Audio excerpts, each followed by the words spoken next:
इस वक्त की बड़ी खबर रांची से आ रही है, जहां सूबे का सियासी घमासान अपने चरम पर पहुंच चुका है। बीते कई दिनों से रांची काफी ज्यादा चर्चा में बना हुआ है। अब यहां विधायकों को बाहर भेजने की कवायद भी शुरू हो चुकी है। आपको बता दें, बीते दिन ही ईडी की पूछताछ के बाद पूर्व मुख्यमंत्री हेमंत सोरेन को गिरफ्तार किया गया, जिसके बाद चंपई सोरेन को मुख्यमंत्री नियुक्त किया गया। और अब लगातार रांची में सियासी घमासान बढ़ता जा रहा है। ये तस्वीरें आप देख रहे हैं, जहां ये बताया जा रहा है कि अब विधायकों को बाहर भेजने की कवायद शुरू हो चुकी है। रांची की राजनीति में लगातार उठापटक देखने को मिल रही है। आपको बता दें, बीते दिन ही राज्यपाल को अपना सीएम पद से इस्तीफा सौंपा था हेमंत सोरेन ने, जिसके बाद चंपई सोरेन ने 43 विधायकों के समर्थन के साथ सरकार बनाने का दावा पेश किया। ऐसे में अब ये तस्वीरें सामने आ रही हैं, जहां रांची से विधायकों को बाहर भेजने की कवायद भी तेज हो गई है।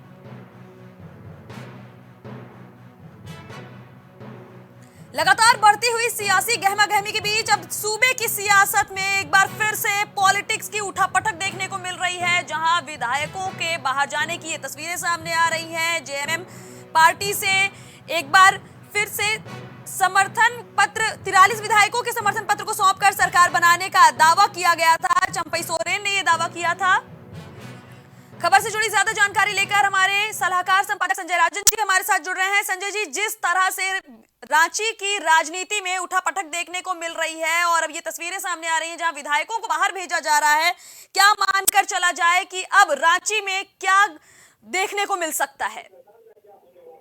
देखिए किरण, कल से ही भूचाल आया हुआ है पूरे झारखंड की सियासत में, जब पूर्व सीएम हेमंत सोरेन को ईडी ने गिरफ्तार कर लिया था जी। हालांकि ये मामला भी अदालत में भी है, आज हाई कोर्ट में भी इसकी सुनवाई होनी है, ईडी भी उनको कोर्ट में पेश कर चुकी है। लेकिन इन सबके बीच जब चंपई सोरेन की अध्यक्षता में 43 विधायकों का समर्थन पत्र राजभवन को सौंपा गया था देर रात, उसके बाद भी सरकार बनाने की कवायद नहीं देखने को मिली, तो ऐसा लगने लगा कि कहीं न कहीं महागठबंधन के विधायकों पर बीजेपी की निगाहें टिकी हुई है और इसको लेकर के एक रणनीति तैयार की गई है।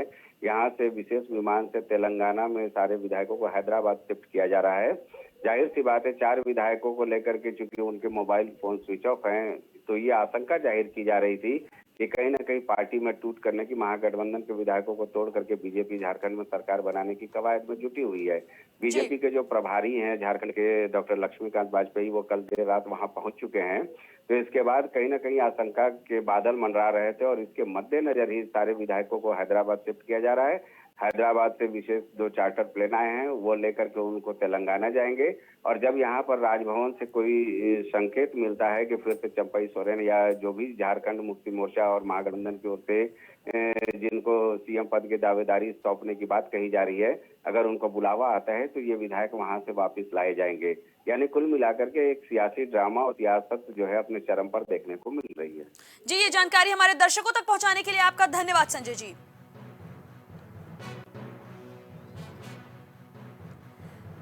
आज केंद्र सरकार ने अंतरिम बजट पेश किया है, जिसके बाद अब लगातार विपक्षी पार्टियां इस बजट पर निशाना साध रही हैं। अब कांग्रेस प्रवक्ता अंशु अवस्थी का बयान सामने आया है, जिन्होंने इस बजट के खिलाफ जमकर सियासी बोल छोड़े हैं और उन्होंने कहा कि ये बजट पूरी तरह से युवाओं और व्यापारियों के साथ धोखा है। अंशु अवस्थी का साफ कहना है कि इस बजट में सिर्फ युवाओं के साथ धोखा किया जा रहा है, व्यापारियों के साथ धोखा किया जा रहा है। साथ ही साथ अंशु ने आरोप लगाए हैं कि सिर्फ उद्योगपति मित्रों के लिए ही ये सरकार काम कर रही है।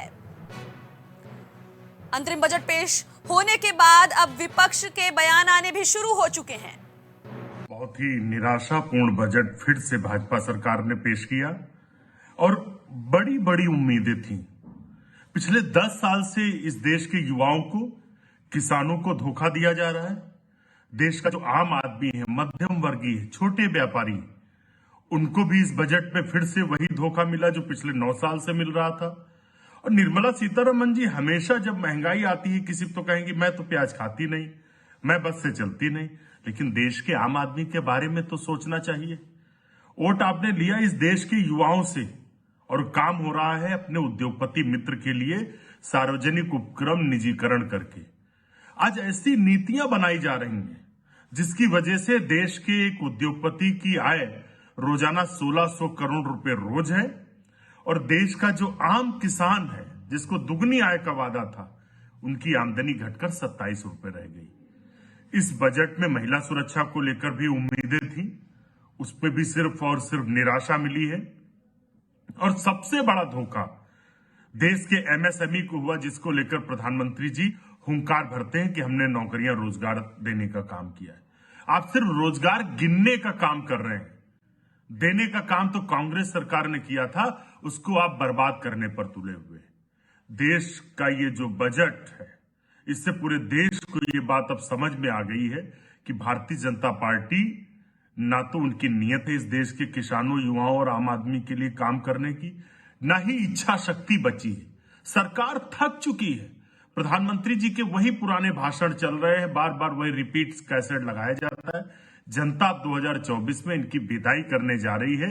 ये बजट सिर्फ और सिर्फ उद्योगपतियों को समर्पित है। देश का आम आदमी इस बात से काफी निराश और आक्रोशित है। यूपी का विधानसभा बजट सत्र शुरू होने वाला है। आज ही केंद्र सरकार की ओर से अंतरिम बजट पेश किया गया और अब यूपी में विधानसभा में बजट सत्र पेश होने वाला है। और इस बजट सत्र से ऐन पहले सर्वदलीय बैठक बुलाई गई, जहां सदन को सुचारू रूप से चलाने को लेकर चर्चा हुई। विधानसभा अध्यक्ष सतीश महाना एक बैठक में सभी दलों के एमएलए एमएलसी को बुलाएंगे और बैठक को सुचारू रूप से चलाने की बात कहेंगे। इस बैठक में सभी दलों के नेता के आने की पूरी उम्मीदें हैं। सभी नेताओं को इस बैठक में पहुंचना है। कल से यूपी का विधानसभा बजट सत्र शुरू होने वाला है। औरैया में विवेचक इंस्पेक्टर राजकुमार सिंह की बड़ी कार्रवाई देखने को मिली है। बताया जा रहा है कि यहां गैंगस्टर मोनू अग्निहोत्री की करोड़ों की संपत्ति जब्त कर ली गई है। बताया जा रहा है कि आरोपी पर कई थानों में 27 से ज्यादा बड़े और गंभीर आपराधिक मामले दर्ज हैं। वहीं ये पूरा मामला कायस्तान कस्बा और थाना फफूंद क्षेत्र का बताया जा रहा है। औरैया में विवेचक इंस्पेक्टर राजकुमार सिंह की बड़ी कार्रवाई देखने को मिली है। एक बार फिर से गैंगस्टर के खिलाफ कार्रवाई हुई है, जहां मोनू अग्निहोत्री नाम के आरोपी की करोड़ों की संपत्ति को जब्त कर लिया गया है। बताया जा रहा है कि आरोपी के खिलाफ कई थानों में 27 से ज्यादा आपराधिक मामले दर्ज हैं।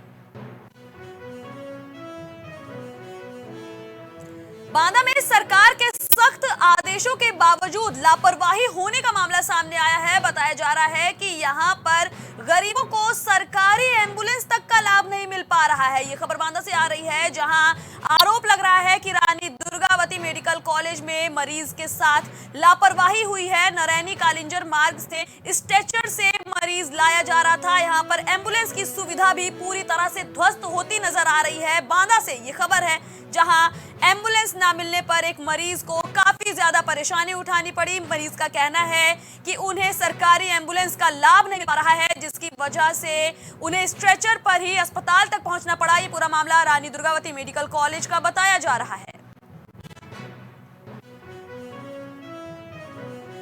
बिजनौर में एक बार फिर से पुलिस और बदमाशों के बीच मुठभेड़ हुई है। एक बार फिर से पुलिस के हत्थे 3 बदमाश चढ़े हैं। मुठभेड़ के बाद पुलिस ने 3 बदमाशों को गिरफ्तार किया है। मामले की जांच पड़ताल में पुलिस जुटी हुई है। वहीं ये भी बताया जा रहा है कि इस मुठभेड़ के दौरान एक पुलिसकर्मी को भी गोली लगी है, जिसे अस्पताल में एडमिट कराया गया है। वहीं घायल हुए आरोपियों को भी अस्पताल में एडमिट कराया गया है, जहां सभी का इलाज चल रहा है। जानकारी के मुताबिक पुलिस ने घटनास्थल से आरोपियों की गाड़ी भी बरामद की है। ये पूरा मामला सराय आलम की पुलिया के पास का बताया जा रहा है, जहां पुलिस और आरोपी आमने सामने हो गए और यहां मुठभेड़ के दौरान पुलिस ने 3 आरोपियों को गिरफ्तार किया। वहीं एक पुलिसकर्मी भी इस मुठभेड़ के दौरान घायल हुए हैं, जिन्हें अस्पताल में एडमिट कराया गया है।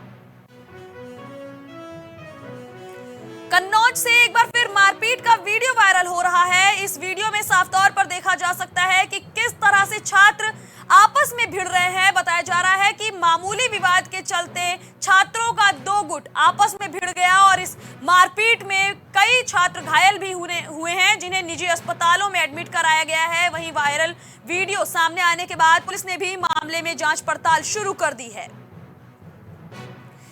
ये पूरा मामला इंदरगढ़ थाना क्षेत्र में मौजूद सरदार पटेल इंटर कॉलेज का बताया जा रहा है, जहां छात्रों के बीच ये मारपीट हुई और पूरा मामला एक मोबाइल में कैद कर लिया गया और सोशल मीडिया पर यह वीडियो जमकर शेयर किया जा रहा है। लखनऊ से बड़ी खबर है, जहां एके सिंह पर एफआईआर होने का मामला सामने आया है। आपको बता दें, भूपेंद्र चौधरी के नाम से एके सिंह नाम का आरोपी अफसरों को फोन करता था। वहीं यह भी बताया जा रहा है कि भारत सिंह नाम के शख्स ने हजरतगंज कोतवाली में ये एफआईआर दर्ज कराई है। एके सिंह ने खुद को भाजपा प्रदेश कार्यालय का पदाधिकारी बताते हुए कई अधिकारियों के पास कॉल किया और तमाम बातें की। वहीं यह भी बताया जा रहा है कि पुलिस रिपोर्ट दर्ज करने के बाद एके सिंह की तलाश में जुटी हुई है।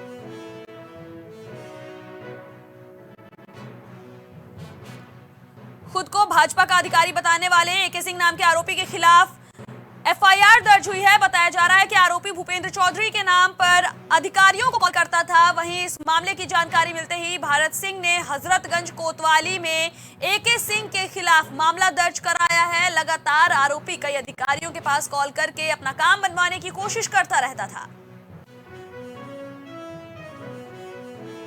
लखनऊ के काकोरी इलाके में एक युवती की हत्या से सनसनी फैल गई है। ये तस्वीरें लखनऊ के काकोरी की बताई जा रही हैं, जहां एक युवती का शव पेड़ से लटका हुआ मिला, जिसके बाद माहौल में सनसनी फैल गई। वहीं मामले की जानकारी मिलते ही मौके पर पहुंची पुलिस ने शव को पोस्टमार्टम के लिए भेज दिया और आगे की कार्रवाई में जुटी हुई है। वहीं ये भी खबर सामने आ रही है कि मृतका के प्रेमी ने ही उसकी हत्या करके उसके शव को पेड़ से लटका दिया। बताया जा रहा है कि पुलिस ने इस मामले में आरोपी को गिरफ्तार कर लिया है और लगातार पूछताछ कर रही है।